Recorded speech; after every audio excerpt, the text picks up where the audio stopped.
Voilà, qui est beaucoup mieux. Alors, donc aujourd'hui, nous avons la chance d'avoir deux comédiens. Le troisième a dû décoller malheureusement très rapidement. Mais vous inquiétez pas, on a encore l'agnac pour répondre à vos questions. Je vous demande d'accueillir très chaleureusement les deux comédiens qui sont là pour nous ce soir, cet après-midi. Il n'est pas si tard encore, tout va bien. Je vous demande d'accueillir Thierry Bourdon et Boris Rélinger.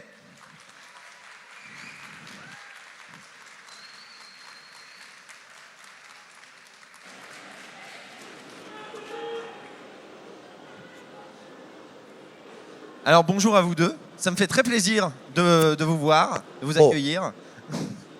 Alors je vais vous présenter un petit peu pour ceux qui ne vous connaissent pas. Thierry, toi tu as commencé le doublage il y a de nombreuses années sur les premiers animés qui sont arrivés en France. Oui. Tu as fait Candy, tu as fait Albator, et ensuite tu as enchaîné sur la génération Club Dorothée. Oui. Et Boris, toi, tu es la voix actuelle, récurrente de Jason Statham, oui. De Joaquin Phoenix. Non. Non. Non, je l'ai fait que 11 fois. Ah, autant pour moi. Non, mais Colin Farrell. Colin Farrell, Gerard Butler, etc. Alors, on va commencer par une question, j'ai envie de dire bête, mais qui permet de poser les bases, j'ai envie de dire. Parce que vous êtes tous les deux d'une génération différente, j'ai envie de dire. Oui. Comment vous êtes arrivés tous les deux dans le milieu du doublage ? Non, je t'en prie, toi d'abord, le respect aux anciens. Alors, donc moi je suis arrivé dans le milieu du doublage, j'étais un peu plus qu'adolescent. Dans les années 70, on a vu arriver les premiers dessins animés japonais. J'ai une voix assez légère, j'ai toujours à peu près la même voix. Parce qu'on j'ai souvent repris les mêmes rôles et j'ai donc eu la chance d'être sur les premiers mangas qui arrivaient. Ça surprenait un peu tout le monde parce que c'était très nouveau. Hein. On connaissait que Disney. Je travaillais aussi pour Disney, et on n'était pas toujours très bien vu en tant que doubleur de dessins animés japonais. Votre présence nous confirme qu'on a eu raison de s'accrocher parce que finalement, ça a duré et ça a fait ses preuves et maintenant ça fait un peu partie de la culture, je dirais, la culture générale de notre métier. Comment ? La pop culture même, me dit mon collègue. Donc voilà, donc moi je suis vraiment un dinosaure, je suis très très vieux, j'ai fait Albator, la bataille des planètes, plein de choses, Candy, et puis des films 35 évidemment, je travaillais pour le cinéma, pour Disney, pour toutes les plus grosses boîtes, et je continue encore à faire du doublage, on m'appelle de temps en temps, j'ai toujours un grand plaisir pour moi, j'aimerais faire plus de dessins animés, parce que j'aime beaucoup ça. J'aime beaucoup l'énergie parce qu'on nous demande, c'est un travail particulier, on nous demande vraiment d'amener notre énergie avant tout. Voilà, pour donner de la vie aux images. Bon, maintenant je passe la parole à Boris. Donc la question c'était comment on est arrivé au... Voilà. Moi c'est le théâtre qui m'a amené le doublage parce qu'il faut être comédien déjà. Donc méfiez-vous des marchands de rêve qui vous disent, qui vous proposent des stages. Les fameuses écoles de doublage. Pour vous dire, voilà, vous allez apprendre la technique, après vous pourrez faire même des voix de pub, tout ça. C'est faux, ils vous mentent, ils vous prennent vos sous. Voilà, donc il faut être comédien. Par exemple, José Lucioni, qui est la voix française de Al Pacino, qui est musicien, qui est un grand comédien de théâtre. Quand des gens viennent assister, lui demandent, même si c'est de plus en plus difficile, parce que les clients, les plateformes ont une peur souvent justifiée de se faire pirater leurs produits parce qu'un produit piraté qui se retrouve sur Internet, commercialement parlant, il est flingué, quoi. Et comme ça représente quand même beaucoup d'argent, voilà. Donc il dit, mais oui, bonjour, j'aimerais assister, très bien. Mais j'ai fait un stage. Je fais, bon, d'accord, très bien. Mais est-ce que vous êtes comédien ? Ah non, mais j'ai fait un stage. Non, je vous demande si vous êtes comédien. Est-ce que vous avez fait une école ? Un cours privé ou une école nationale? Est-ce que vous jouez au théâtre? Est-ce que vous êtes dans... Non. Ah, bien écoutez, allez prendre 3 ans de cours et revenez me voir. Voilà. Parce qu'il n'y a pas qu'une technique. Voilà. Donc moi, il se trouve que moi, c'est le théâtre qui m'a amené au doublage.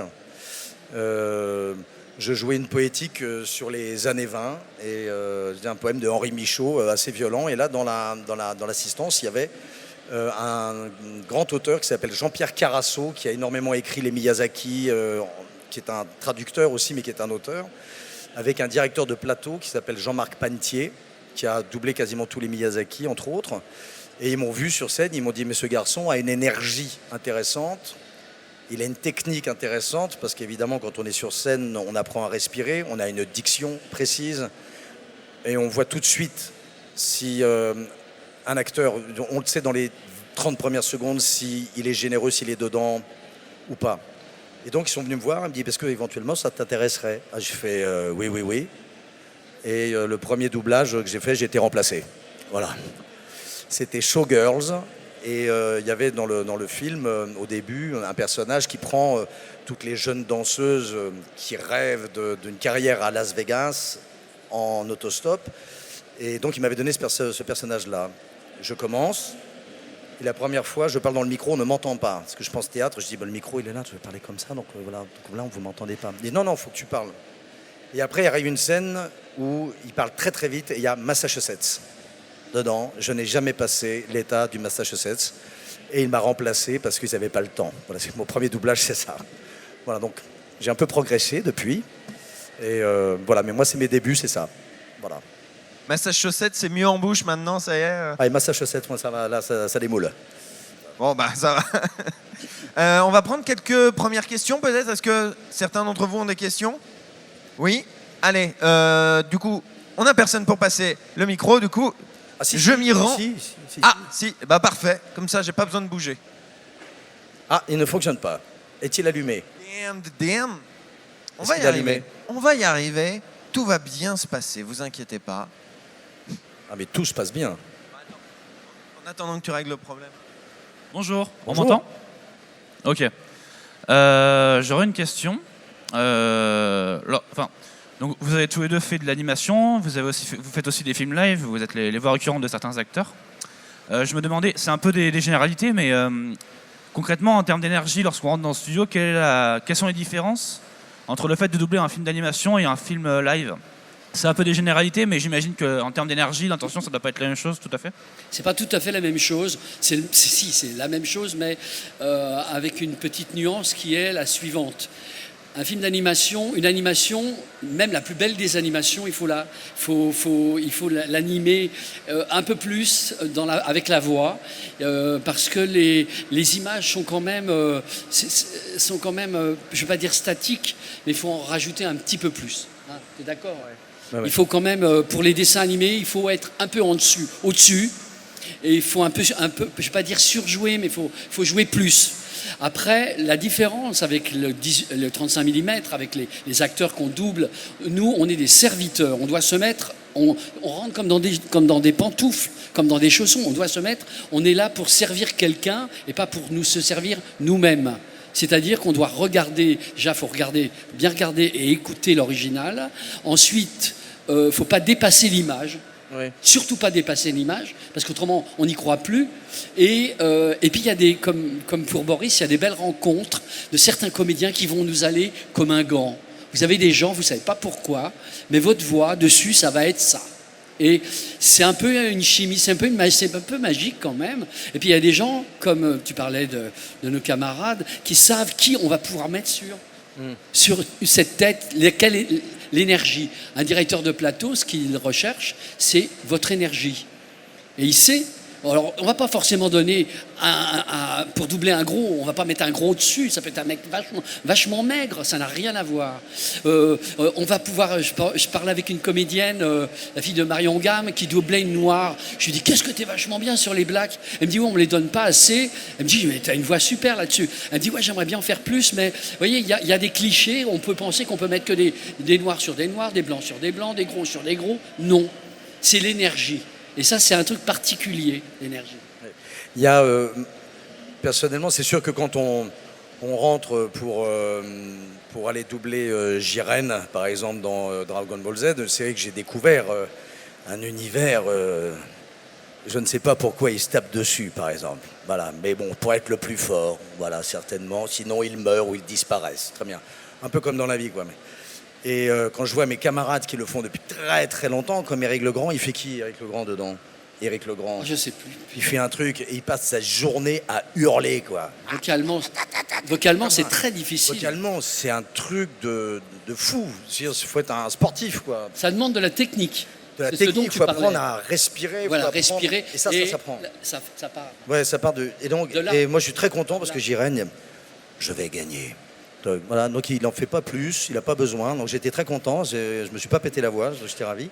Donc là, on arrive. Là, je le fais avec tout mon petit cœur, mais c'est un peu comme les chats. Vous voyez, un chat, il a besoin de rien faire, il fait rien. Voilà, mais il faut un peu ça dans la vie. Moi, je suis pour la paresse, mais c'est beaucoup de travail. C'est-à-dire pas la fainéantise. Et c'est-à-dire qu'un chat, il a besoin d'énergie pour faire un bond de 20 cm, il va faire juste. Plus il se fatigue. Par contre, quand il est à 5 mètres de haut, qu'il fait un bond de 3 mètres, plus il se fatigue, moins il tombe, il meurt, mais il tombe jamais. Donc c'est arriver à trouver l'énergie juste intérieure pour un personnage juste. C'est sûr que quand, je peux en parler, mais bon, le dernier chose un peu conséquente que j'ai faite, c'est Joachim dans le Joker, donc pour faire les rires que j'ai fait, parce que c'est en version française, j'ai eu le bonheur qu'ils gardent tout ce que j'avais fait, donc je suis content. C'est sûr que là, ça demande un investissement, une concentration, une technique et supérieure à celle que je peux avoir dans Jirène. Et pourtant, quand je le fais avec le même enthousiasme, mais c'est pas le même enjeu émotionnel ou le même investissement psychique. Je sais pas. Et surtout, ce qui est super, c'est qu'on se dit chouette, ce matin, je vais jouer. Voilà, donc c'est quand même un luxe énorme. À aucun moment, je me suis dit, depuis 25 ans, je vais travailler. Il n'y en a pas un moment où je me suis dit ça. Et quand on a quelque chose d'un peu pénible, ça dure jamais longtemps. Même sur les feux de l'amour, j'ai fait ça 3 ans, on se fend la gueule, mais d'une force sans nom.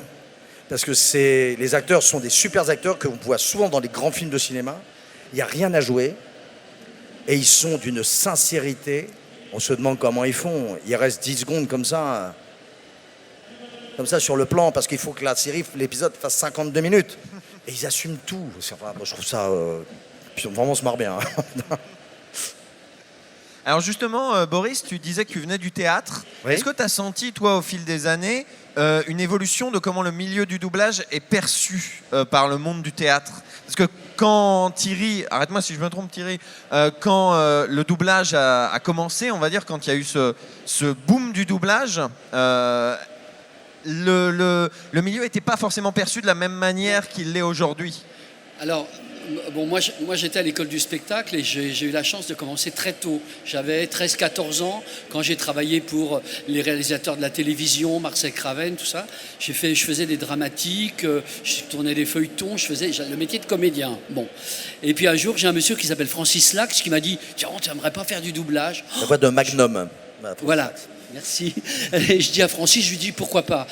Inutile de vous dire que j'avais la pétoche au début, j'avais vraiment le trac. De toute façon, je sais pas toi, mais moi j'ai toujours quand même le trac. Ouais. On a toujours le trac parce que ça change à chaque fois. Il faut s'adapter. Ça fait partie de notre boulot, je pense. Et Francis me propose ça. Est-ce qu'on va réussir? Parce que des fois, on nous donne des rôles et on ne sait pas ce qu'on va nous donner. On sait dit, pas. tiens, j'ai un truc, j'ai pensé à toi, ce que tu es libre tel matin. Voilà. On y va et on ne sait pas ce qu'on va faire. Alors tu ne connais pas le texte, tu connais pas l'histoire. T'as pas vu le film, et on te dit, bon voilà, tu vois le mec qui est là, alors ce qu'il faut, c'est l'écoute de l'original. Il faut être très attentif et avoir une bonne oreille pour tout percevoir d'un coup et synthétiser le truc, et voilà, et rentrer dans le machin. Il faut aller très vite, parce qu'on n'a pas le temps, comme pour ce que tu as dit tout à l'heure. De moins en moins de temps. On n'a pas le temps de te faire refaire et refaire, donc il faut aller très Parce vite. que du temps, c'est de l'argent. Voilà. C'est Et puis c'est pas parce qu'on refait que c'est meilleur non plus. Aussi. Parce que des fois on peut être très bon au début. Moi je sais que je suis plutôt l'homme des premières prises. Je suis bon jusqu'à 2-3 prises, puis il y a un moment où ça dégénère, c'est moins bien. Parce qu'il n'a plus envie. Après faut beaucoup de temps après pour que ça revienne, ça revienne sur le tapis, je dirais la spontanéité, tout ça. Sur la perception du doublage, moi je me souviens, moi j'ai commencé le théâtre tôt, parce que j'ai fait des études avant. Et il m'a fallu un temps de maturation pour avoir le courage de faire ça. Parce que quand on embrasse cette carrière, parce qu'au début on n'a pas de carrière, il faut savoir que entre la personne qui en vit, c'est-à-dire on en vit à partir du moment où on peut payer son loyer, son téléphone, sa bouffe, et éventuellement peut-être partir une semaine en vacances. C'est 5% qui gagnent entre le SMIC et des millions. Voilà. Donc ces fameux intermittents du spectacle dont les gens souvent ont une idée faussée, c'est souvent en période d'élection qu'ils reviennent, donc je vais vous expliquer vite fait. Au moment des élections, je savais que ça allait revenir sur le tapis et on reprenait une représentation de 93 de Victor Hugo qu'on joue à 5, 1h30. On a 1h30 sur scène. Il y a un texte énorme à reprendre et j'ai comptabilisé. Ça faisait 1 an et demi qu'on ne l'avait pas joué. Toutes les heures qu'il a fallu pour réapprendre le texte, pour répéter, pour faire les filages, les représentations et la fameuse 1h30 de spectacle. Et je l'ai divisé par mon cachet, brut évidemment. J'ai gagné 2,10 € de l'heure pour que les enfants ou des adultes soient plus intelligents ou moins cons. Donc j'ai mis ça sur Internet, ça s'est arrêté tout de suite. Voilà, il faut savoir que pour avoir ce fameux stade d'intermittent, il faut faire minimum 47 cachets professionnels en 12 mois. En 12 mois. Ça peut paraître, donc c'est 47 jours de travail, mais pour les musiciens, les danseurs, c'est la même chose. On ne compte pas toutes les heures de répétition, on ne compte pas toutes les heures d'entraînement, on ne compte pas tout ça, ça rentre en compte. Pour avoir rien, et même si vous avez pendant 20 ans travaillé tout le temps, et qu'à un moment, je sais pas, parce que la roue tourne, vous n'êtes plus désiré, ou vous vous blessez, donc vous ne pouvez plus exercer votre métier, tout est plafonné, et vous touchez 10 mois en touchant 50% de ce que vous avez gagné la dernière année, pendant 10 mois seulement, même si vous avez travaillé 25 ans. Voilà, donc sans compter les humiliations, les injustices, parce que c'est assez sévère. Donc il faut être psychologiquement extrêmement bien accroché. Quand vous avez la chance de suivre un acteur, moi ça m'est arrivé, Colin Farrell, donc je l'avais doublé 18 fois, et tout d'un coup, il y a quelqu'un qui décide que ce ne sera pas vous, et vous ne savez pas pourquoi. On se retrouve exactement comme dans le film, le roman de Kafka, où tout d'un coup, on dit mais qu'est-ce que j'ai fait? Et tout d'un coup, il y a toute une machine autour de vous, et on se dit mais pourquoi? Et on ne vous donne jamais de réponse, évidemment. Donc il faut vraiment bien croire à ce qu'on fait pour pouvoir tenir. Même si on a la chance de beaucoup travailler, du jour au lendemain, on dépend du désir des autres. Et c'est injustifiable. Ça ne peut pas être justifié. Et donc, j'avais beaucoup de copains. Moi, j'ai commencé donc le théâtre tard, et donc j'avais passé l'âge pour passer tous les concours des grandes écoles nationales, comme le Conservatoire, la Rue Blanche, le TNS, et maintenant l'école du Studio d'Asnières. Et j'ai donné les répliques, mais ceux à qui j'ai donné les répliques, eux, sont rentrés. Donc j'ai bien fait mon travail. Et mes copains du conservatoire disaient « Ouais, tu fais du doublage, tu vends ton âme au diable, tout ça. » Je fais « Bah ouais, mais j'ai pas le JTN. Le JTN, c'est Jeune Talent National. Quand on fait une grande école nationale comme ça, pendant 3 ans, on bénéficie, vous êtes metteur en scène, vous voulez engager un jeune acteur, il y a cet organisme de subvention qui paye le salaire. Donc autant vous dire que les acteurs qui sortent des écoles nationales travaillent beaucoup. Puis 3 ans après, ils coûtent cher. Et des fois, il y en a qui dépriment beaucoup parce qu'ils ne travaillent plus. Parce que maintenant, on doit payer les vrais salaires. Et là, certains me disent Boris, tu ne pourrais pas m'emmener sur les plateaux doublage? Je l'ai fait, mais je dis t'es vraiment salaud, quoi. Alors maintenant, ça s'est inversé. Maintenant, c'est les vedettes. On est une vedette quand on a la chance que Disney vous appelle pour faire un premier rôle dans un film d'animation.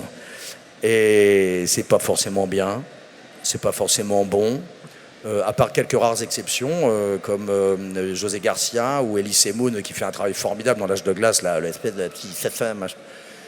C'est génial, mais après on a le droit aussi de dire je suis pas très habitué à le faire. Non, Gérard Lanvin, quand il double le mammouth, moi j'avais fait le film annonce, mais je savais qu'il allait avoir une vedette qui allait faire le rôle, et il a dit à la directrice de plateau moi mon agent m'en a parlé, ça m'intéresse, mais tu me le dis, si jamais j'y arrive pas, Au bout d'une demi-journée, tu pourras me le dire, je m'en vais. Puis celui qui m'a fait le film annonce, il le fera, c'est bien comme ça. Mais ils ne sont pas beaucoup. Ils sont pas beaucoup. Alors maintenant, il y a une espèce d'engouement et qui est aussi généré par le fait que, comme nous sommes le pays au monde à avoir ce système de bande rythmo avec le texte qui défile et qu'on joue devant la barre, quand on a un très bon auteur, un très bon détecteur et que le texte est magnifique, on n'a qu'à, entre guillemets, que jouer. Et donc, on a même l'impression, même nous qui avons vraiment l'habitude, moi j'adore me faire surprendre par un ami, je regarde le film en français, par exemple, Jérôme Powell, qui double Benjamin Renner, j'ai regardé Des mineurs en français. Voilà. Et à un moment, j'avais oublié qu'il parlait français, qu'il parlait anglais. Donc je suis rentré dans le film et je lui ai dit, tu m'as eu. Donc je l'ai appelé, je lui ai dit, écoute, c'était formidable, c'était génial. Voilà. Donc maintenant, puis aussi grâce à vous, parce qu'il y a vraiment le terme de la voxophilie qui est venu, donc on est des passionnés de ça, et merci, c'est grâce à vous qu'on est là, que ces conventions existent, entre autres, et où des gens sont très affûtés, mais moi je suis absolument étonné de la connaissance cinématographique et des acteurs, des voix d'acteurs que vous connaissez, que vous suivez, et c'est pas juste un truc fan club, quoi. Non, vous êtes vraiment des experts, et des fois on parle de gens, de films, non, je ne connais pas. Voilà. Donc merci. Donc, grâce à vous aussi, notre métier est pris en considération et peut être un petit peu dans la lumière. Et pour ça, on vous en remercie. Promis, je ferai plus court la prochaine fois. Merci à vous aussi de venir, de vous prêter à notre voxophilie, on va dire. Non, on se marre bien quand même. Hein. Est-ce qu'il y a d'autres questions du public? Oula. Voilà. Alors, plouf plouf. Les dames d'abord. Ouais, c'est ce que j'allais dire. La jeune fille au premier rang. Merde. Oh putain, grosse boulette, désolé. Et bonjour, je voulais savoir, au niveau du doublage de dessins animés et de films live, s'il y avait une différence au niveau du jeu et notamment au niveau de la respiration. C'est la question qui vient d'être posée. On en a parlé. Non, c'est l'état d'esprit, c'est pas la... L'état d'esprit, d'accord. Au niveau du jeu de la respiration. D'accord. Par exemple, pour un acteur comme Jason Statham, je suppose que pour la respiration, vous vous basez sur sa respiration. Ouais, mais pour un dessin animé, il n'y a pas de moment de respiration. C'est intéressant. C'est intéressant de poser la question de cette façon. Ouais. Parce que dans un dessin animé, comment dire, on crée une respiration par le rythme, par une forme de ponctuation qui n'est pas forcément écrite. Hein. C'est-à-dire des espaces, ce qu'on appelle le silence. Il y a aussi le silence. La petite différence, c'est que souvent les animations sont très bavardes. Pourquoi elles sont très bavardes? Il y a une raison. C'est parce que l'image est quand même un petit peu statique et qu'il faut du texte. D'ailleurs, les soaps, on a tous doublé des soaps. Moi, j'étais sur Santa Barbara, sur plein de séries, ce qu'on appelle les soaps. Quoi. Les soaps, c'est très, très, très, très bavard. Pourquoi? L'image est très, très, très statique. C'est très statique, la caméra bouge pas beaucoup, les acteurs sont dans le même décor. Alors s'il n'y a pas beaucoup de texte, les gens s'emmerdent et puis très vite ils éteignent leur poste. Et nous on doit capter leur attention, alors il faut parler. Alors on parle beaucoup. Mais ça fait un peu, entre guillemets, ça a fait plonger un peu l'industrie du cinéma, du dessin animé en France, parce que ça coûte très cher aux boîtes de doublage de financer, à cause de la quantité de texte, les dessins animés. Ouais. C'est très bavard. Et comme on est payé à la ligne, vous imaginez l'addition en fin de journée. Mais ça peut parfois. Ça peut vous couler une boîte, tout simplement. Une boîte de doublage, elle peut être coulée. Parce quand elle est mal gérée, surtout. Voilà. Mais quand elle est mal gérée. Quand elle est mal gérée. Voilà. Mais alors la respiration, évidemment, Jason Statham, il est plus calme. Donc il respire tranquillement. Voilà. Pour faire ça, là, les mangas.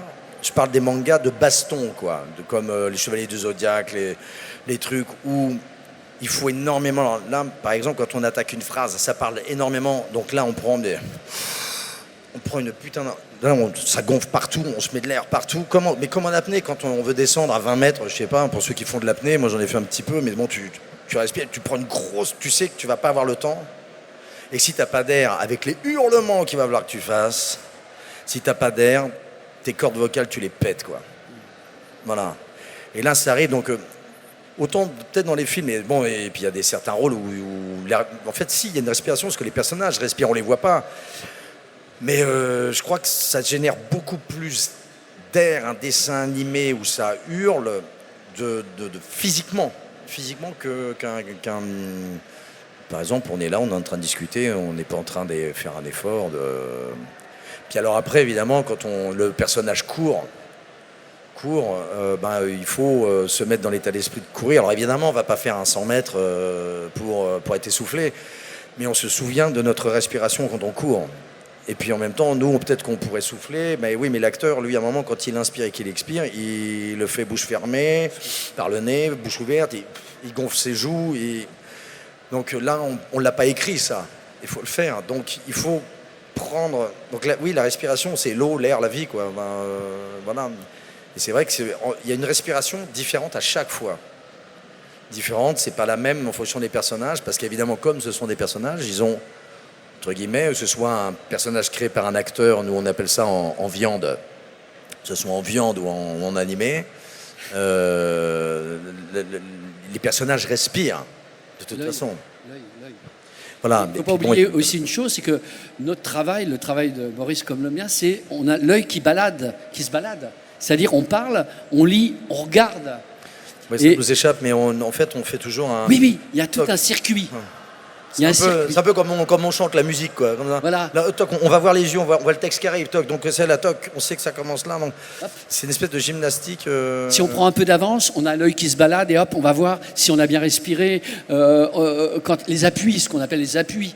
Dans une phrase, il y a des appuis, il y a des endroits où il faut, par exemple, et ça se voit sur le visage. Bonjour, tu vois, un gros appui sur Voilà. bonjour, tu vois. Et ça se voit sur la tête de l'acteur, l'appui. Alors donc, si vous ne regardez pas l'image, vous ne la regardez jamais, vous ne verrez pas les appuis. C'est un peu comme un musicien, une partition. Voilà, les accents. Il y a les accents, donc tu sais lire la musique. Accents. Donc on t'a appris à lire la musique. Alors évidemment, lire la musique aussi, je sais qu'il y a des musiciens émérites dans cette assemblée. Ouais. Un acteur et un musicien ou un danseur, bon, c'est pas... Enfin, je préfère être acteur. Ça laisse plus de temps libre. Oui. Voilà. Mais donc on apprend des gammes, quoi. Moi je connais bien des musiciens qui donnent des concerts. Ce que tu racontais tout à l'heure sur ce que au calcul, tu touchais que 2 euros, je sais pas. Les gens qui arrivent sur la scène pour jouer pour les concerts, ils ont travaillé des heures et des heures. Et ils sont payés des nefs. Là. Ils sont payés que dalle. Johnny Hallyday, par exemple, il a un harmoniciste qui se débrouille plutôt pas mal. Il joue au Stade de France.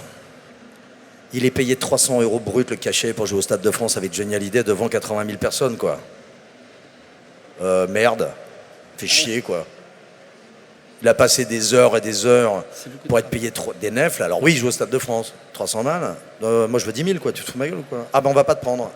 Parce qu'il y a quelqu'un, va le faire. Et il mériterait de toucher 10 000 € pour toutes les dizaines, les centaines d'heures, les années d'heures de... Parce que pour jouer comme ça, il faut... c'est comme ça quand on dit le Joker, bon, parce que là on en parle un peu, voilà, mais c'est 25 ans plus 3 jours.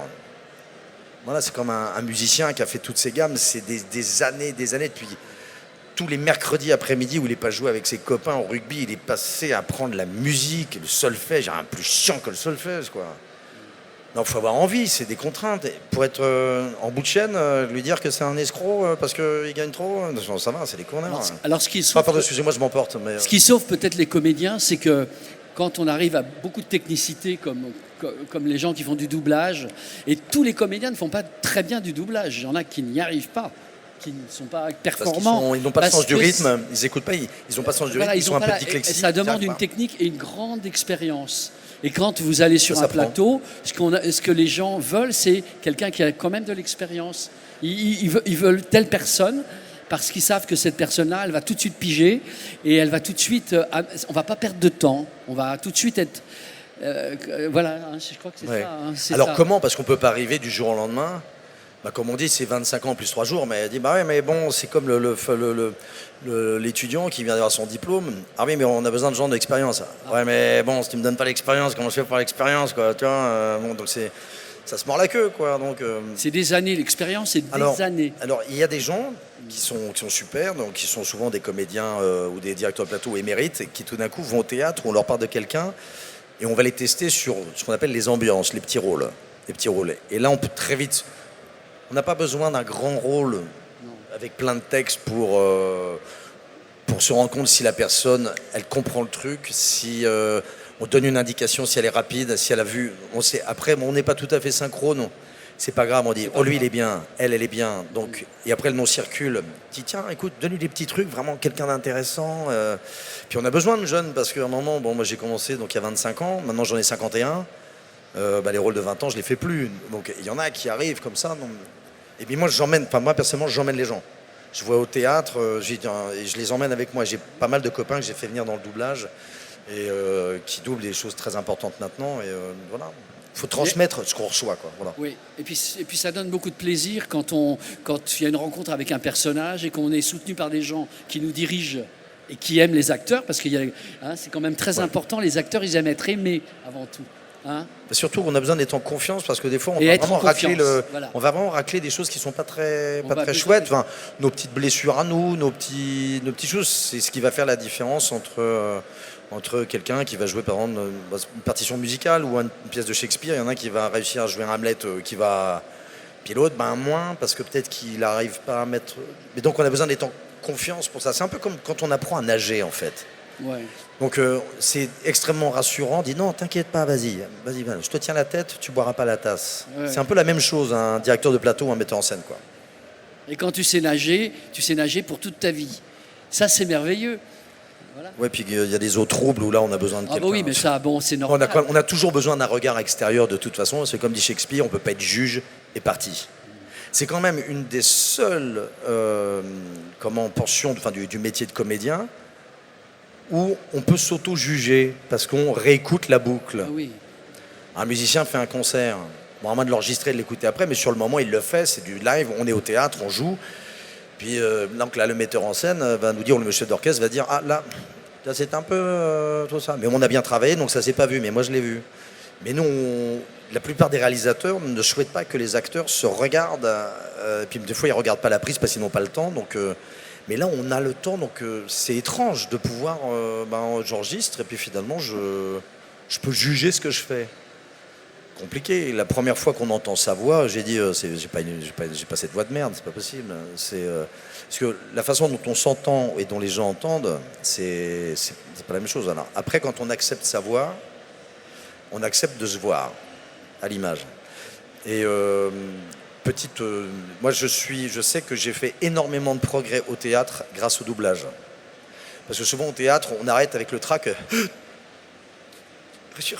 On bouge plus. Non, on continue. Et donc il y a une fluide. En fait, au doublage, en parlant d'air, de respiration, on a toujours Fluidité. de l'air dans la machine. Parce que dans la vraie vie, mais c'est pas la vraie vie, le théâtre, mais il y a toujours de l'air pour qu'on y croie. Donc ça apprend une virtuosité. Au niveau de la respiration, et puis on nous dit, metteur en scène de théâtre dit, j'aimerais bien que tu sois un peu plus en colère. Ok, d'accord. On sait, on sent, on n'a pas besoin de se dire, oui, mais pourquoi il est en colère, toi? Non, mais ok, il est plus en colère, d'accord, j'ai compris. Toc. J'ai senti en fait. Voilà. Merci beaucoup. Merci à vous, je suis désolé, c'est tout le temps qu'on avait. Merci à nos comédiens, merci à vous Boris Rélinger et J'espère qu'on a Thierry pu Bourdon. répondre. Merci à vous tous d'avoir assisté à cette conférence. Merci. Merci beaucoup à tous.